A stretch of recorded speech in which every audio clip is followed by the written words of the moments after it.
aqui no estúdio. A nossa conversa a partir de agora é com o vereador de Teresina, Leônidas Júnior, vereador do PSB.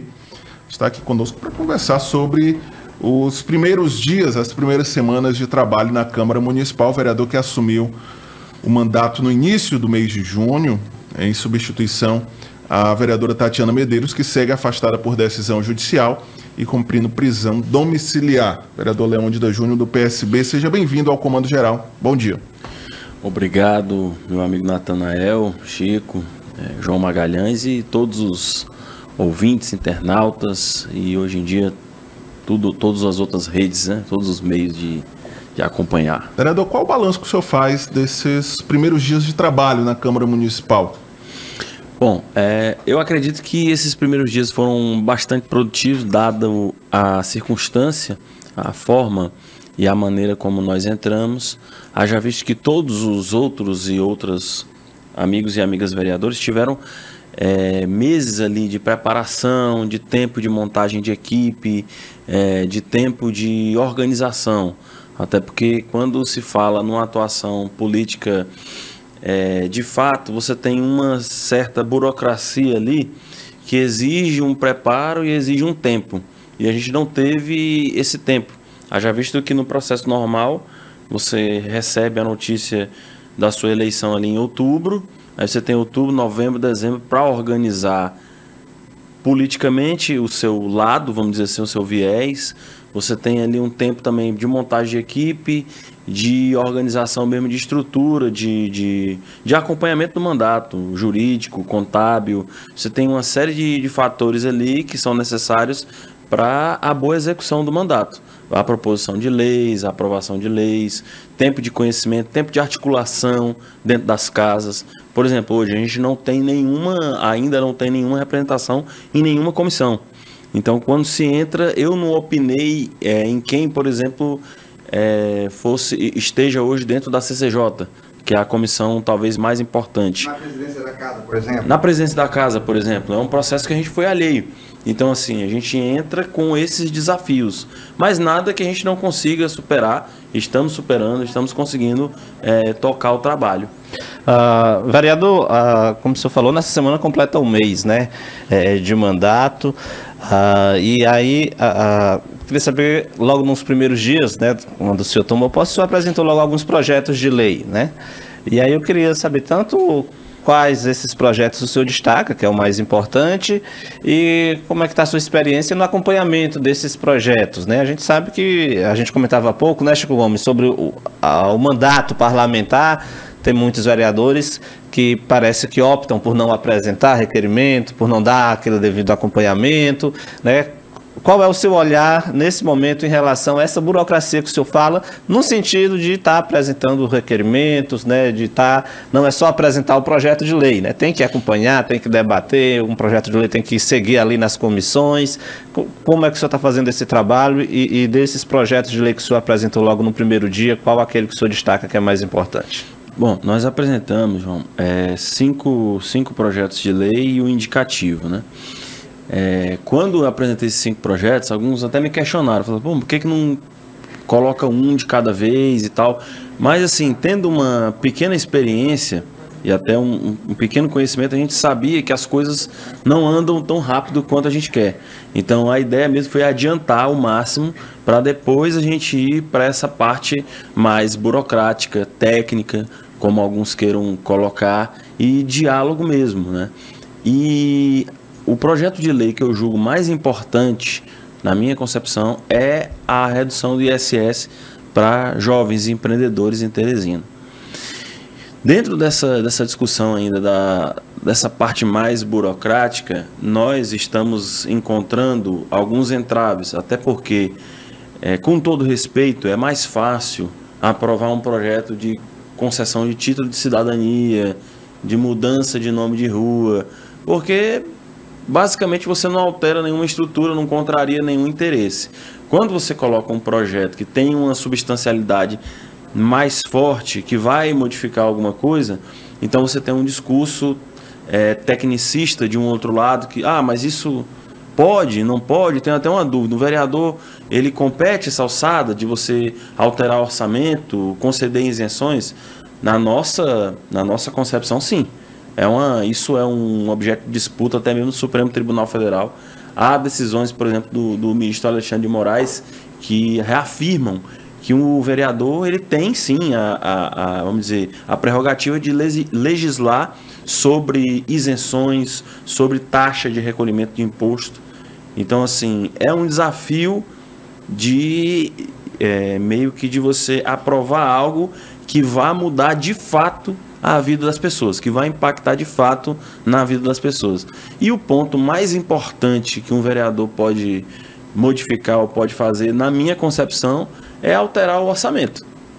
Eu acho que o vereador ele é dono, vamos dizer assim, entre aspas, do manejo, do trato político do orçamento municipal. Então, nada mais justo do que esse vereador possa atuar sobre isso, legislar dentro de arrecadação, imposto, recolhimento ou não, isenção ou não. Então, acho que é mais ou menos nesse rumo. Vereador, a gente tem hoje lá na Câmara Municipal 3 CPIs, né? 3. A do desequilíbrio fiscal, né, financeiro, a da coleta do lixo e também a da Águas de Teresina, que está suspensa. O senhor, como falou, assumiu, algumas delas já estavam em andamento, o senhor não participa como membro de nenhuma delas, mas enquanto parlamentar, principalmente nessa questão do desequilíbrio financeiro, já que é uma área que você tem um olhar, né, mais atento, vamos dizer assim, tanto é que a maioria dos projetos apresentados, como o senhor citou, tem relação com o orçamento. Como é que você está acompanhando essa questão do discurso do Executivo em relação à questão do desequilíbrio financeiro? A gente chega aí no 6º mês da gestão municipal e uma gestão muito pautada nesse discurso de que houve um rombo financeiro, há uma situação de terra arrasada. Como é que o senhor tem acompanhado essas questões? Olha, eu acredito que quando se chega a um cargo por votação popular, como é o caso do cargo de vereador e de prefeito, existe um momento, existe um limite entre a realidade colocada e a desculpa, ou as desculpas que podem ser colocadas. Acho que nesse momento, como o senhor bem coloca aí, já são mais de 6 meses praticamente, não é mais o momento da história da terra arrasada. Eu acho que tanto o Poder Executivo quanto o Poder Legislativo devem avançar nesse ponto já, trazendo soluções. A gente viu ontem foi sexta-feira, saiu o balanço, Teresina bateu o recorde de arrecadação e de repasse do Fundo de Participação Municipal. Então, assim, há uma crise instaurada. Até o momento não foi terminado esse levantamento por parte da Prefeitura. Então, eu mesmo conversei com o prefeito Silvio Mendes, ele me afirmou que foi colocados muitos dados para o Tribunal de Contas, né? Eles ainda estão avaliando pelo tamanho da circunstância e assim que for terminada essa avaliação, será repassada à Câmara. Entretanto, existem demandas que são urgentes. Por exemplo, a saúde é uma demanda urgente. Ela não pode esperar essa avaliação, esse tempo que a gente acha que a gente possa ter. A gente não tem esse tempo de aguardar a avaliação meticulosa. A CPI, ela foi colocada, né, eu não estava lá, é a CPI do déficit bilionário, né? Até na nomenclatura dessa CPI houve ali um problema, né? Você chama de quê? Isso é um déficit? É um rombo? Porque se for um rombo, alguém provocou esse rombo. O presidente disse que não é a CPI do rombo, e sim do déficit. Exatamente. Então, assim, tem uma compreensão lá na Câmara que ela não é pacificada do que do que foi isso. Se é um déficit, se é um rombo, se é um sumiço, o que seria isso? Essa perspectiva dessa ausência de investimento, dessa falta de recursos para se fazer investimentos. Eu acho que é importante a CPI, é um instrumento legal, constitucional da Câmara de Vereadores. Agora, eu acho que a Câmara precisa dar uma resposta. A CPI não pode ser única e exclusivamente um palco de discurso político. A CPI ela precisa apresentar vamos dizer assim, o substantivo daquilo que ela se propõe. Então, se é uma comissão parlamentar de inquérito e quer investigar um déficit, então eu espero que ao final a Câmara consiga, e aí, a meu ver, vai conseguir isso, porque está dialogando com os tribunais de contas, está dialogando com a OAB, está dialogando inclusive com o Ministério Público Federal. Então, assim, a população espera que dessa CPI, especificamente a gente está falando aqui da CPI do déficit, ao final se apresente um relatório que explique minimamente o que ocorreu, onde é que está esse déficit, e a gente sabendo onde é que está, a gente sabe como resolver, né? Acho que esse é o mais importante. Agora, vereador, eu lhe pergunto aqui, como é que o senhor avalia que os vereadores vão fazer com isenção, se nós temos, por exemplo, como membro da CPI, um vereador que esteve na gestão passada, inclusive foi um dos, nesse caso aqui não é nem a CPI do rompa, mas que entra também, que é a CPI do lixo, que é a questão de um vereador fazer parte de uma CPI, mas estava na gestão anterior, onde ele foi o responsável por um contrato de 50 milhões de reais com a empresa do lixo, por exemplo.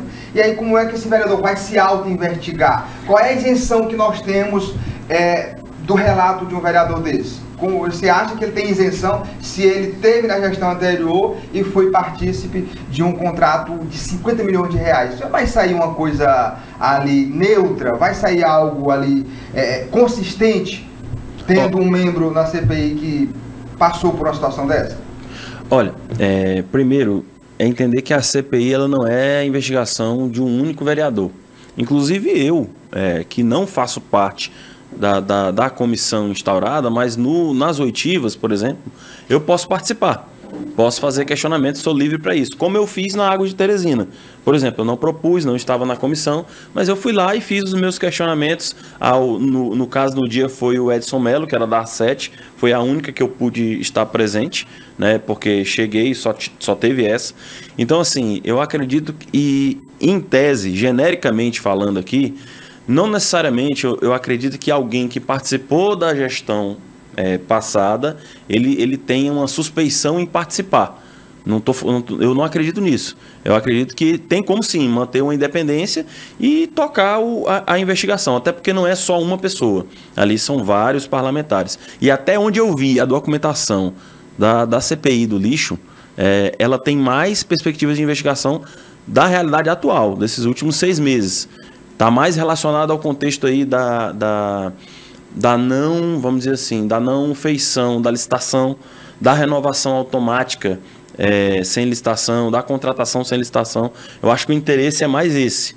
Não sei até que ponto essa CPI chega até a gestão passada. Vereador, só me perdoe, Natan. Na sua posse, o senhor falou, dentre os problemas da cidade, o senhor falou que era preciso que se melhorasse o transporte público. E aí eu lhe pergunto, como fazer, qual a sugestão para melhorar o transporte público, tendo em vista que nós temos um grupo empresarial, no caso o CETUT, que manda e desmanda no transporte público há décadas, não respeita o Poder Judiciário, não respeita o Poder Executivo, não respeita o Poder Legislativo. Ao senhor ver, o que fazer para que nós possamos voltar a ter um transporte de eficiência, um transporte de qualidade que possa contemplar a população e assim até gerar mais economia para a cidade. Tendo em vista que quando tem transporte, as pessoas vão mais ao centro, as pessoas vão poder ter mais uma facilidade para percorrer durante toda a cidade e assim ter como cumprir com os seus afazeres. Eu defendo a ruptura do atual contrato.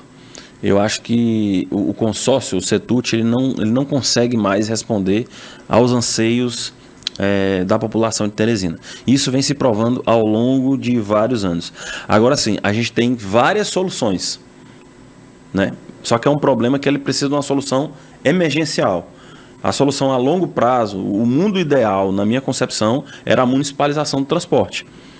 A gente tem uma empresa teresinense, a gente avançar para a criação de um fundo de financiamento do transporte coletivo e desse fundo, lá na frente, a gente vislumbrar um passe livre, porque gera riqueza, gera renda, gera desenvolvimento. Eu sei que falar em passe livre no momento que a gente não tem nem transporte parece algo meio utópico, né? Você fala, não tem nem ônibus, como é que vai ter passe livre?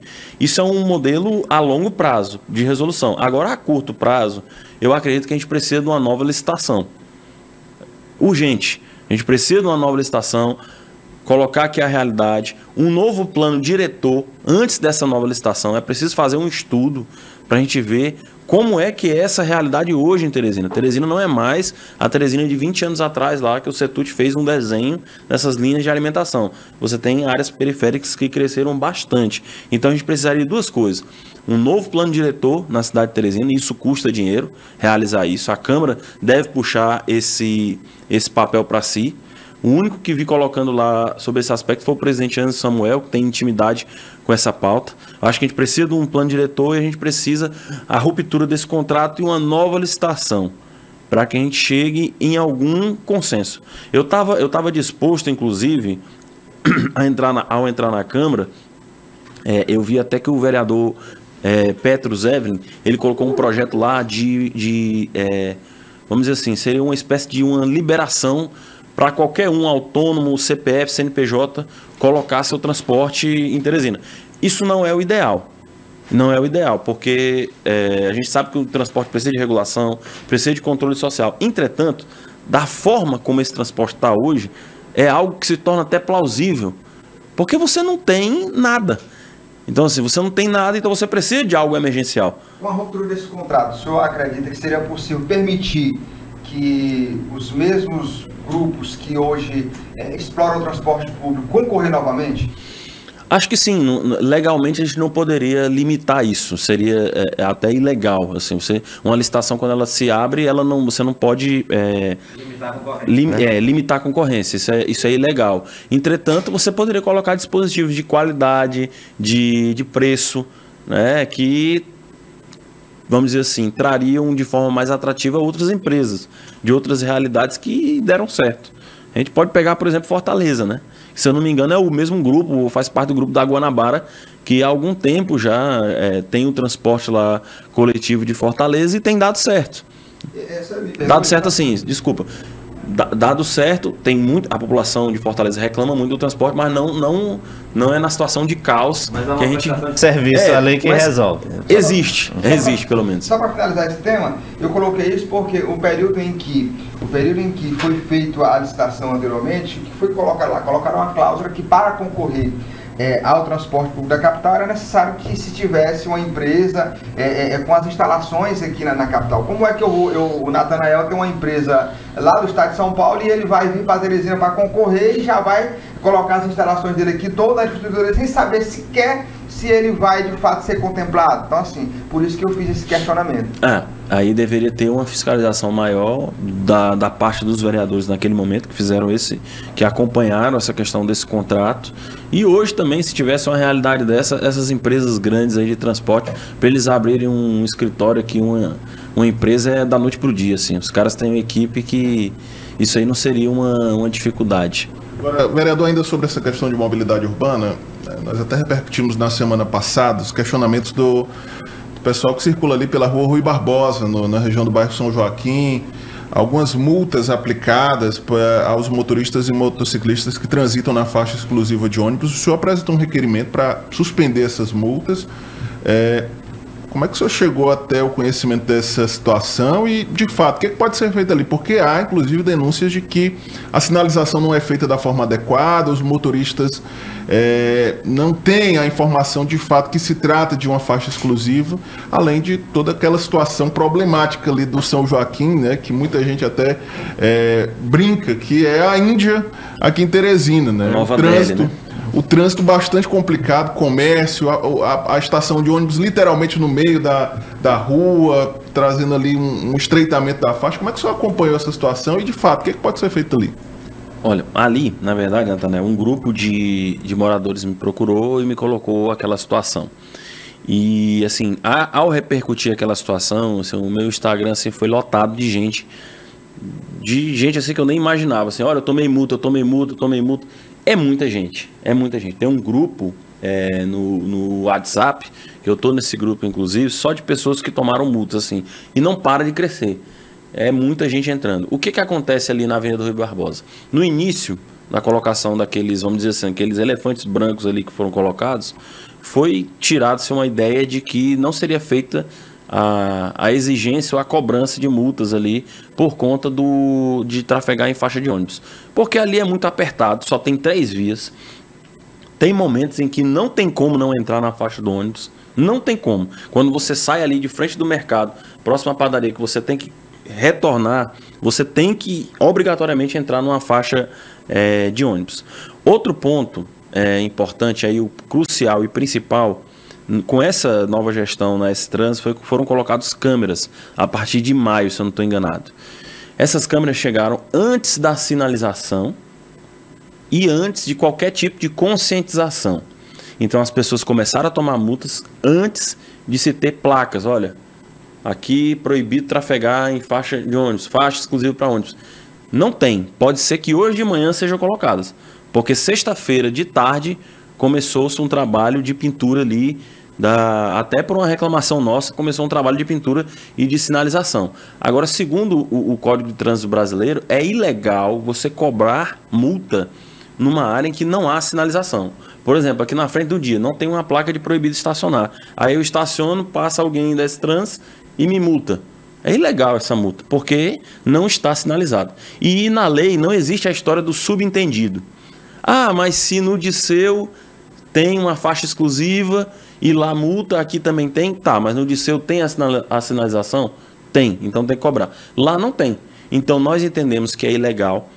Todos os vereadores da Câmara de Teresina, praticamente todos, de situação de oposição, líder do prefeito, líder da oposição, se tiver, todos assinaram essa indicação, foram favoráveis a essa indicação de anistiar essas multas e da suspensão temporária. Nós estamos entrando com esse requerimento, deve ser votado amanhã por todos os vereadores e as vereadoras.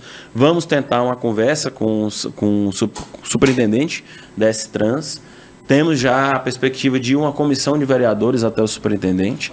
Isso já foi feito diversas matérias, já foi colocado de diversas formas. E nós vamos até o final nesse caso, porque a gente entende que é ilegal. E nós pegamos essa luta e vamos até quando conseguirmos a anistia dessas multas. O senhor falou em oposição à situação. O senhor vai se manter na situação, na oposição, ou vai seguir uma linha de independência na Câmara Municipal? Não, eu como eu tenho falado, né, esses rótulos, né, eles meio que você fala e aí a pessoa entende outra coisa. Mas assim, se for entre situação e oposição, tiver um rótulo, eu me coloco, sou de oposição. Eu não estive com o prefeito Silvio Mendes. Eu não votei no prefeito Silvio Mendes, eu votei no candidato Fábio Novo. Eu fui eleito pela base do Fábio Novo. O PSB, Partido Socialista Brasileiro em Teresina, ele não faz parte da base do Silvio Mendes. Então assim, eu sou um vereador de oposição. Agora, eu sou uma oposição propositiva. Melhor do que fazer uma oposição rasa, de estar chincalhando, falando por falar, desrespeitando por desrespeitar. Não, eu quero propor algo para Teresina, propor muitas vezes algo que é na contramão do que a prefeitura ou do que a base, se existir essa base do prefeito, que eu não vejo ela consolidada na Câmara, mas que tenha resultados. Como, por exemplo, eu tenho feito um mandato através de cobranças de fiscalização de UBS, de funcionamento, fiscalização de limpeza de via pública, fiscalização, por exemplo, de estruturas educacionais, de colégio, estrutura. Já tive com o secretário Ismael, foi muito bem recebido. Coloquei demandas de diretores de colégios que estão precisando de reforma há mais de 30 anos, como o Escolão do Parque Piauí. Então, assim, toda vez que a gente vai na tribuna, é uma pauta de oposição. Agora, assim, talvez o nosso estilo não seja aquele estilo mais combativo, aquela coisa de atacar por atacar, que às vezes quando diálogo, né? Mais do diálogo. Eu prefiro ser um resolvedor. Agora, do que ser um batedor. Vereador, nosso tempo está chegando ao final, infelizmente. Só para encerrar, como é que está a sua relação com o PSB? O senhor faz parte do PSB, o partido que conquistou uma cadeira na Câmara Municipal em 2024. Logo após a eleição, circulou a informação de que alguns suplentes, alguns nomes do partido estariam insatisfeitos. Inclusive, durante também o exercício do mandato da vereadora Tatiana Medeiros, não foram chamados para conversar. O grupo poderia, inclusive, ser desfeito. O senhor chamou o partido para uma conversa? Como é que tem sido a sua relação? Isso aí, enquanto vereador, enquanto titular, né, dessa cadeira, no exercício do mandato, tem interesse em manter essa coesão no grupo do PSB? Esse grupo que conseguiu formar uma chapa e conquistar uma cadeira na Câmara Municipal? Bom, no dia que eu tomei posse, no dia 4 de junho, ainda com um terno ainda, eu liguei para a nossa presidente BID e liguei para o Celso Henrique e disse, reúna aí todo mundo e nós vamos ter uma conversa. E nessa conversa eu chamei todos os suplentes e disse, nós vamos ter isso, isso e isso. E eu tenho como ajudar aqui, aqui e ali. E quais são as demandas, me tragam que a gente vai realizar. Então, assim, eu admiro muito o PSB e os suplentes do PSB. Assim, foram muito corajosos, entraram na campanha de fato. Tem muita gente boa. Aliás, todos. Por pouco não faz dois, né? Por pouco não faz dois. Então, assim, se a gente pega a diferença de voto do PSB de um para o outro, assim, vamos lá, do Leônidas Júnior até o Pedro Fernandes, é mínima. 100 votos para o Celso, 50 do Celso para o Nilcim, 50 votos, do Nilcim para o Pedro Fernandes, 100 e poucos votos. Então, assim, foi um detalhe ali que o Leônidas hoje está aqui nessa cadeira. Mas a proximidade era a chapa mais, vamos dizer assim, equilibrada que se tinha. Então, a gente está tentando construir esse diálogo. No meu gabinete, toda semana praticamente vai um suplente do PSB ou dois. Já foi lá Dr. Rafael, Nilcim, Celso Henrique, Pedro Fernandes, né? Pedro Fernandes, já tive inclusive lá na casa do Pedro Fernandes, acompanhando uma situação que ele me colocou. E outra, se eles não têm um mandato e na Justiça Eleitoral você coloca que apenas um ocupa a cadeira, porém a gente tem feito assim, eles têm um projeto de lei, tem uma pauta específica, eu tenho como abrir uma porta ali na prefeitura, na secretaria, a gente o faz dessa forma. E eu tenho um acordo, e falo isso publicamente, caso permaneça no mandato até ano que vem, então assim, para ninguém se surpreender, falo até em primeira mão aqui, eu vou abrir mão, eu vou me licenciar durante um período, para que o Celso possa assumir, já tem um acordo com o Celso para que ele saia também, para que o Nilcim sente na cadeira e nós vamos até o Dr. Rafael Machado. Né? Claro, porque assim, eles estiveram nessa campanha, lutaram, por pouco a gente não faz 2 cadeiras, entendeu? Se tivesse uma união maior dessas chapinhas aí, a gente teria feito 3 de primeira. Então assim, é uma perspectiva também de reconhecimento da importância desses suplentes. Eu não fui eleito vereador, tenho consciência disso. Estou por uma situação. E ninguém na Câmara de Vereadores foi eleito de maneira direta. Eu acho que o último que foi eleito de maneira direta naquela Câmara foi o Firmino, que teve 18 parece, 17, 18 mil votos. O restante ali, todo mundo precisou, é por isso que o nome é proporcional. A eleição ela é proporcional. Então assim, se tirasse, lá no PSB, se tirasse a menor votação que o pessoal teve lá, a gente não teria feito nenhuma. Então a gente tem que ter essa perspectiva de acompanhar e, obviamente, queremos que o PSB cresça no estado do Piauí. E aí, só rapidinho, Nathan, você falou do PSB, falou no estado do Piauí, ano que vem tem eleições estaduais, o PSB é da base do governador Rafael Fonteles, tem o secretário Washington Bonfim, secretário de Planejamento, me parece que é a principal pasta, né? Que é de indicação do partido, mas a gente sabe que o professor Washington Bonfim está lá muito mais pela carreira de técnico, né, dele do que necessariamente por indicação partidária. O senhor defende uma chapa do PSB para deputado estadual ou para deputado federal, já que é sempre algo que o Diretório Nacional sempre quer? O seu nome estaria à disposição? O senhor defende algum nome específico no PSB para o projeto político em 2026? Olha, não sou eu que defendo essa chapa, não. É o presidente nacional, João Campos. Ele disse, inclusive, à delegação que foi a Brasília, ele fez um questionamento que é irrefutável. Ele perguntou o seguinte: para que serve um partido se não para disputar o poder? Para que vocês querem ter um partido lá se você não tem uma chapa de deputado federal, que é o principal hoje, segundo a legislação, até para que se mantenha vivo o partido, né? E até fez uma declaração lá num tom até meio assim de uma ameaça positiva, né? Ele diz assim, olha, ele falou até assim, meu avô, Miguel Arraes, ele falava da teoria do caminhão. Aí, mas o que é essa teoria do caminhão? A teoria do caminhão é o seguinte: não importa o que a gente carrega, importa quem está na direção. Então, se lá no Piauí o PSB mais para frente tiver que ser entregue na mão da direita, do bolsonarismo, e essa direita faça uma chapa de federal, nós vamos fazer. Então, a conversa é nesse nível, porque assim, o PSB, ele foi o partido que mais cresceu na centro-esquerda. Ele foi o único na centro-esquerda que avançou. Mais do que o PT, inclusive. Então, como que um partido desse não vai ter perspectiva ou sonhar, vislumbrar, lançar uma chapa de deputado federal? Hoje, respondendo a pergunta do João, eu tenho um compromisso, até uma gratidão por votar no deputado, não é deputado ainda, vai ser deputado, o Zé Santana. O Zé Santana. Aí se circula nos bastidores, o Zé Santana pode não ser candidato, tem uma vaga aí que o STF decidiu, não sei o quê. Olha, eu não tenho meu nome à disposição, porque eu tenho esse compromisso.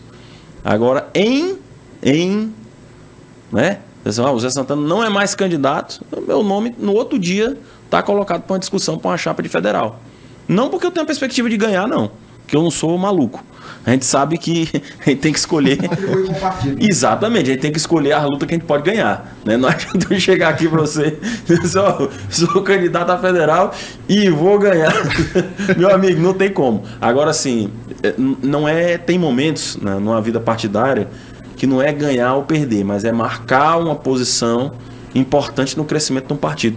Quando foi que o PT deixou de disputar uma eleição? Mesmo sem perspectiva nenhuma de vitória? Nunca. O PT não deixa de disputar nunca. E esse talvez seja o segredo do crescimento do PT e da hegemonia que ele tem na esquerda. Bom, vereador Leônidas Júnior, obrigado pela presença aqui no nosso estúdio. Boa sorte no mandato, né? Primeiro mês agora já sendo concluído com muitas ações. Parabenizá-lo e desejar boa sorte. Espaço sempre aberto aqui no Comando Geral. Muito obrigado. Eu que agradeço aqui ao chamamento e estou à disposição aqui do Comando Geral. Obrigado, vereador Leônidas Júnior, do PSB.